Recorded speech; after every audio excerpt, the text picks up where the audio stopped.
кезде биздин балык шаардык оорукананын кызматкерлеринин баардыгы бирдей болуп талыкпастан ушу коронавирус COVID-19 оорусуна каршы иштерин жүргүзүп атат. Бүгүнкү күндө биздин врачтарыбыз постто болобу, обсерваторияда болобу, изолятордо болобу өзлөрүнүн нөөмөттөрүн аткарышып талыкпастан иштер жүргүзүп атат. Ушундай оорукалдар кезде, кырдаал болуп аткан кезде бизге Аю холдинг компаниясынын президентинин атынан Абдыкеримов Шаршембек Шайлобековичтен ушул жерде регионалдык Ысык көл боюнча иштеп аткан жамааты гуманитардык жардам кылып, медициналык ушу бизге изделиялардан жардам алып келишип, бу жерде антисептик, ошондой эле тамак аш жагынан да жардам берип атканына биз чоң ыраазычылыгыбызды айтабыз. Анткени ар бир кезде ушундай иштер жүргүзүп аткан биздин врачтардын дагы өзлөрүнүн ден соолугун бекемдеп, чыңдап, тазалыкта, тартипте иштеп атканына, ушундай көмөк көрсөткөнүнө биз терең ыраазычылыгыбызды айтабыз.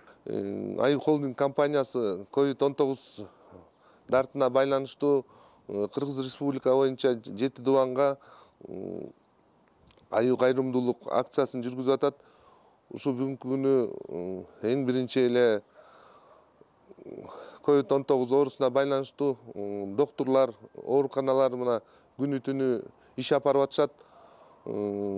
Ошолордун ден соолугун карап, кичине болсо да жардамыбыз болсун деп 7 дубандын ооруканаларына ушундай Аю холдинг тарабынан кайрымдуулук акциясы болуп атат. Бүгүнкү күнү биз Балыкчы шаарына келип, Балыкчы шаарына ушу антисептиктерди берип атабыз.